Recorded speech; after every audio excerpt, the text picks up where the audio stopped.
Hello students, today's our topic is Mendeleev's classification. Students, Mendeleev का जो classification है वो बाकी सारे क्लासिफिकेशन से थोड़ा डिफरेंट है और थोड़ा ज़्यादा इम्पोर्टेंस रखता है बिकॉज़ इस क्लासिफिकेशन के अंदर कुछ ऐसे पॉइंट्स हैं जिसके ऊपर एलिमेंट्स की प्रॉपर्टीज़ जो है यानी कि जो मॉडर्न पीरियोडिक टेबल है वो इसके ऊपर बेस्ड है। मेंडलीव ने जो एलिमेंट्स का क्लासिफिकेशन किया तो इन्होंने एलिमेंट्स को ascending order of atomic mass में रखा। एलिमेंट्स के ascending order of atomic mass में इससे पहले जो मेंडलीव के पहले डॉबेरिनर थे या फिर न्यूलैंड थे, इन्होंने भी एलिमेंट्स को ascending order of atomic mass में ही प्लेस किया था। ऑलराइट, मेंडलीव ने अपने क्लासिफिकेशन के लिए एक पीरियोडिक लॉ दिया जिसको मेंडलीव्स पीरियोडिक लॉ के नाम से जाना जाता है। ओके बच्चों, तो ये लॉ क्या था कि इसमें सीधा सीधा बताया गया कि एलिमेंट्स की प्रॉपर्टीज़ जो होती हैं, प्रॉपर्टीज़ ऑफ एलिमेंट्स हैं, वो किस पर डिपेंड होती हैं? एटॉमिक मास पर डिपेंड होती हैं। The properties of elements are periodic function of their atomic mass. कि एलिमेंट की प्रॉपर्टी है वो उनके मास पर बेस्ड होती हैं और इसका स्टेटमेंट हो गया कि the properties of elements are periodic function of their atomic masses. Okay students, तो ये आपको ध्यान रखना है। मेंडलीव्स पीरियोडिक लॉ, ये क्वेश्चन भी पूछा जाता है। इन्होंने कितने एलिमेंट क्लासीफाई किए स्टूडेंट्स? इन्होंने 63 एलिमेंट्स को क्लासीफाई किया। इससे पहले डॉबेरिनर ने 9 एलिमेंट क्लासीफाई किए थे, न्यूलैंड ने 56 एलिमेंट क्लासीफाई किए थे और जो अपना ये मेंडलीव है इन्होंने 63 एलिमेंट क्लासीफाई किए। ओके स्टूडेंट्स, अब देखते हैं कि इनकी जो क्लासिफिकेशन का बेसिस था वो क्या था। एक तो हम बात कर चुके हैं कि एक था इनका बेसिस एटॉमिक मास, यानी कि एलिमेंट की प्रॉपर्टी एटॉमिक मास पर डिपेंड करती है, और दूसरा था hydride and oxide formula. Hydride and oxide formula. Okay students, hydride और ऑक्साइड फॉर्मूला के ऊपर इनकी जो टेबल थी वो बेस्ड थी। किस तरीके से वो देखते हैं कि इन्होंने क्या किया, एलिमेंट्स की रिएक्शन किससे करवाई? हाइड्रोजन से करवाई। तो कौन सा फॉर्मूला बना उसका? हाइड्राइड फॉर्मूला बन गया।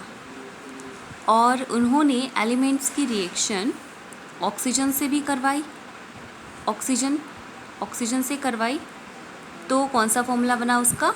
ऑक्साइड फॉर्मूला बना। ठीक है स्टूडेंट्स, अब इन्होंने क्या किया कि जिन जिन एलिमेंट्स की प्रॉपर्टीज़ जो हैं यानी हाइड्रोजन और ऑक्सीजन के साथ रिएक्शन कराने पर जिनके फॉर्मूला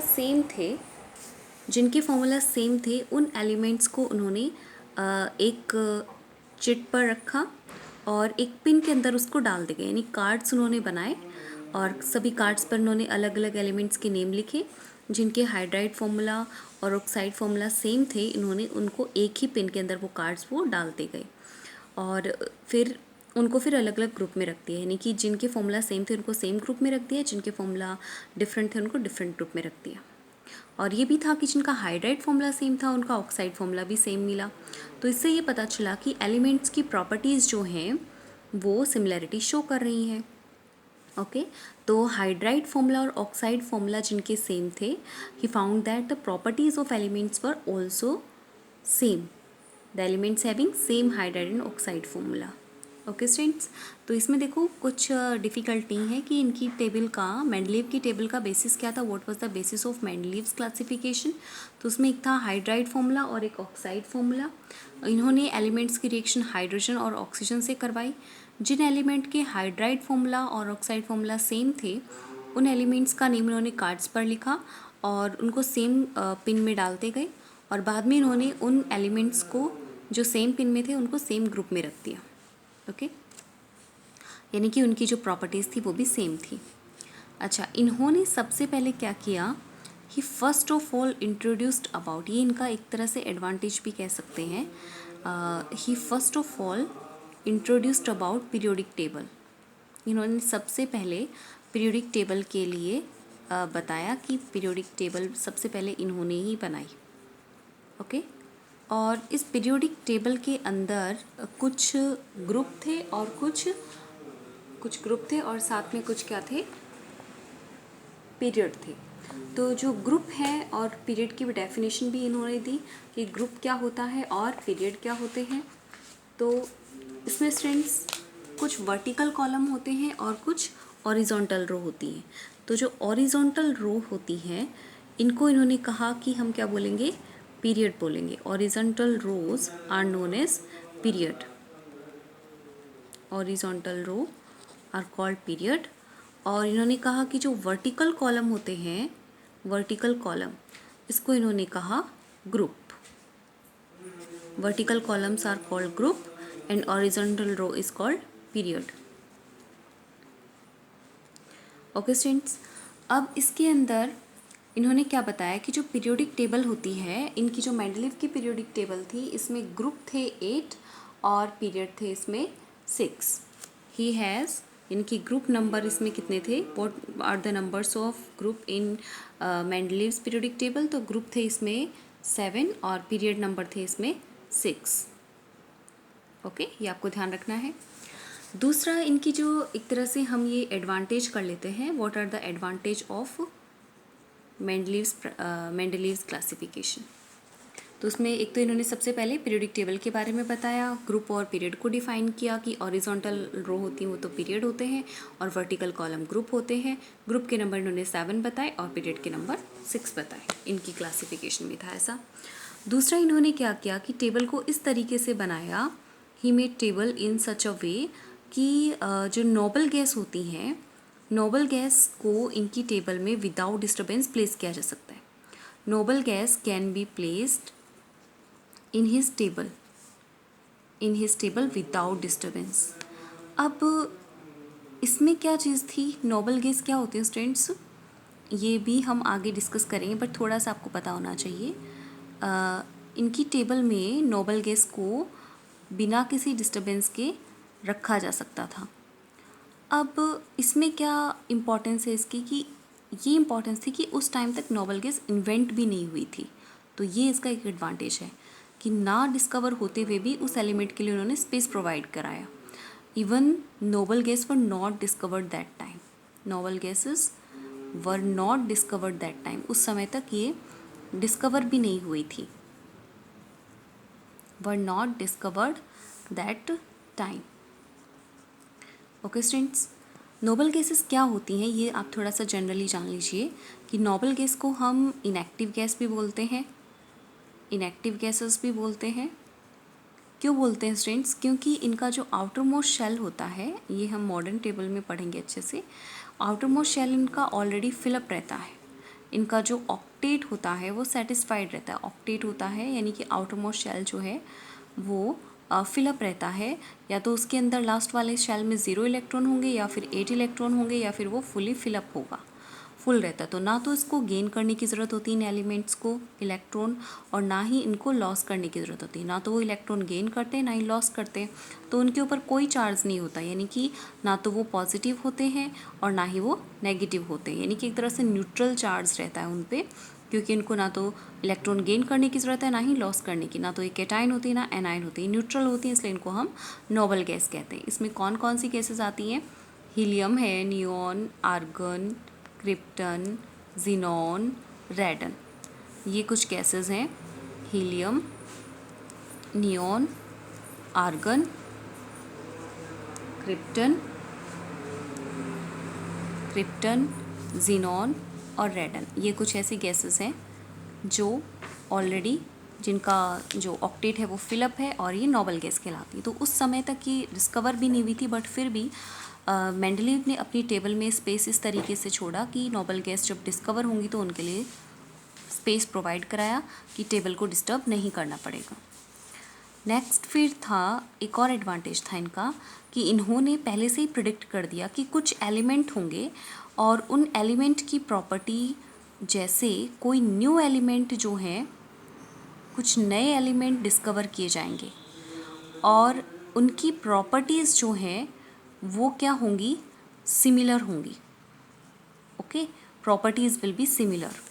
तो उसके लिए इन्होंने क्या कहा, इन्होंने जो नए एलिमेंट डिस्कवर नहीं हुए थे तब तक, तो उसके लिए जो एलिमेंट का नेम था उसी एलिमेंट के नेम के पहले इन्होंने ई का वर्ड लगा दिया, ई का प्रीफिक्स लगा करके इन्होंने एलिमेंट्स को नेम दे दिया और उसके लिए स्पेस भी प्रोवाइड करा दिया। तो जैसे इसमें कुछ एलिमेंट थे, जैसे बोरोन है, बोरोन जैसी प्रॉपर्टी का एक एलिमेंट उन्होंने कहा कि बोरोन उस टाइम पे था, और उन्होंने कहा कि बोरोन जैसी प्रॉपर्टी का एक एलिमेंट फ्यूचर में डिस्कवर होगा, तो उसके लिए उन्होंने उसका नेम दिया ई का बोरोन। और वो एट प्रेजेंट किस नाम से जाना जाता है, उसको हम बोलते हैं स्कैंडियम। स्कैंडियम जो है वो बोरोन जैसी प्रॉपर्टी का एलिमेंट है, जो मेंडलीव के टाइम पे डिस्कवर नहीं हुआ था, बाद में डिस्कवर हुआ था, और उसके लिए भी इन्होंने स्पेस प्रोवाइड कराया। दूसरा इन्होंने बताया ई का एल्यूमिनियम, यानी एल्यूमिनियम की प्रॉपर्टी जैसा एक एलिमेंट फ्यूचर में डिस्कवर होगा, और उसके लिए इन्होंने नेम क्या दिया, gallium, that is gallium.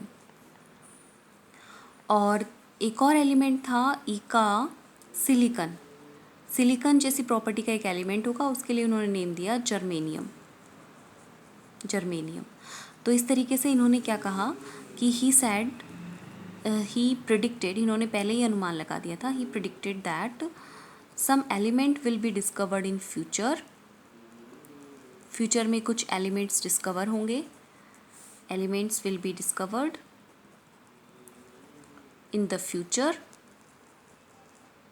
discovered in the future, and which have similar property to some element in the future, and they will have similar properties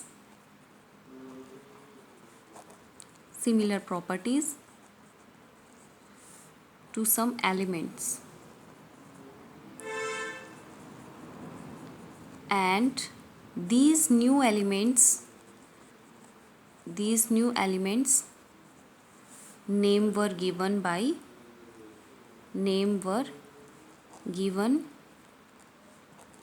e का prefix of that time element। उस time पे जो element थे उन element के पहले इन्होंने ई का प्रीफिक्स लगा करके उन एलिमेंट्स को नेम दे दिया जो उस टाइम पे डिस्कवर नहीं हुए थे। तो स्कैंडियम को इन्होंने ई का बोरोन नेम दिया, गैलियम को ई का, मतलब गैलियम जो है अभी उसको ई का एल्यूमिनियम नेम दिया, जर्मेनियम को इन्होंने ई का सिलिकॉन नेम दिया। तो ये भी एक इनका एडवांटेज है। ओके स्टूडेंट्स, तो मेंडलीव्स क्लासिफिकेशन आपने समझा। एक बार फिर से रिपीट करते हैं कि जो मेंडलीव का क्लासिफिकेशन था, मेंडलीव ने एलिमेंट्स को एटॉमिक मास के असेंडिंग ऑर्डर में प्लेस किया। मेंडलीव ने पीरियोडिक लॉ बनाया। इसके अकॉर्डिंग क्या था कि एलिमेंट्स की प्रॉपर्टीज़ उनके एटॉमिक मास पर डिपेंड करती हैं। इन्होंने 63 एलिमेंट्स क्लासीफाई किए।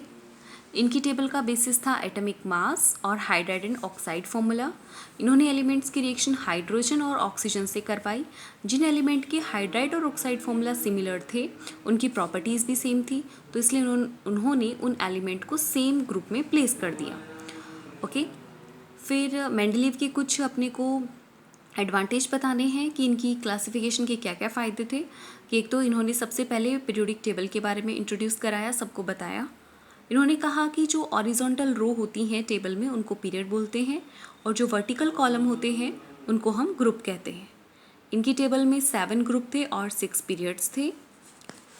मेंडलीव्स क्लासिफिकेशन में इन्होंने क्या किया कि नोबल गैस जो उस समय डिस्कवर भी नहीं हुई थी उसके लिए भी इन्होंने स्पेस प्रोवाइड कराया। नोबल गैस को अभी ये आपको अगर आप नोट्स बनाते तो आपको इसमें मेंडलीव्स क्लासिफिकेशन में ये सब लिखने की ज़रूरत नहीं होगी, जो आगे अभी ये बताया गया ना कि नोबल गैस क्या होती है, इनएक्टिव गैस क्या होती है। तो ये आपको नॉर्मल जनरली नॉलेज के लिए बताया है कि नोबल गैस क्या होती है। इनको हम इनएक्टिव गैसेस भी बोलते हैं।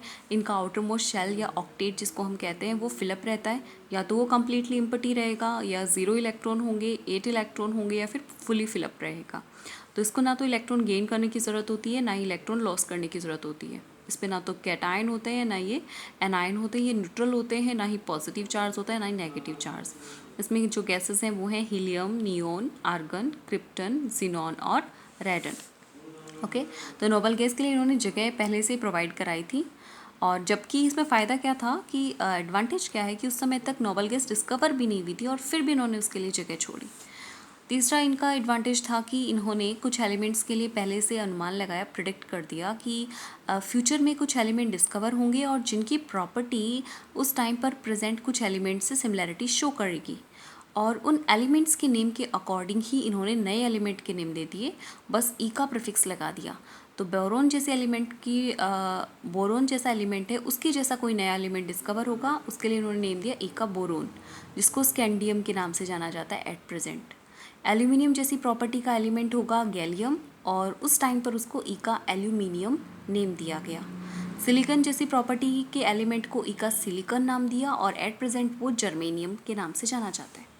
तो ये सब इनके क्या थे, एडवांटेज थे।